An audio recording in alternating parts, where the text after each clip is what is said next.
আসসালামু আলাইকুম এভরিওয়ান। আজকে চলে আসছে আমরা মিরপুর কাজ সরাপাড়া। এখানে দেখতে পারতেছেন একটি জিপসাম গ্রেডের পিলার লাগানো হয়। দেখতে পারতেছেন, আমরা একটু আপনাদেরকে দেখাই দিই। এখানে সম্পূর্ণ জিপসাম প্লাস্টার পাউডার দিয়ে সেভিং করে কাজটি করা একটি জিপসাম পিলার। দেখতে পারতেছেন এই পিলারটি এখানে লাগানো হবে জিপসাম নেট দিয়ে।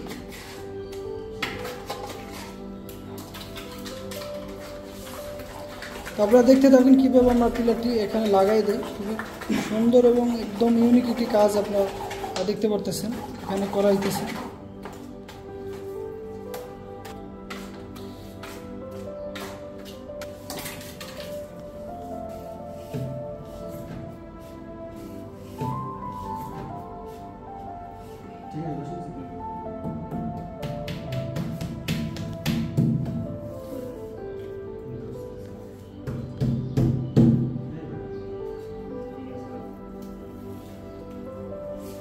তো বেশ দেখতে পারতেছেন অলরেডি আমাদের লাগানো হয়ে গেছে। কীভাবে আমরা পিলারটি লাগাই দিছি খুব সুন্দরভাবে পেস্টিং করে কাজটি ডিজাইনটি বসানো হয়েছে। একদম খুবই ইউনিক একটি ডিজাইনের কাজ আমরা করতেছি। ডিজাইনটা আমি একটু ঘুরে দেখাই দিই।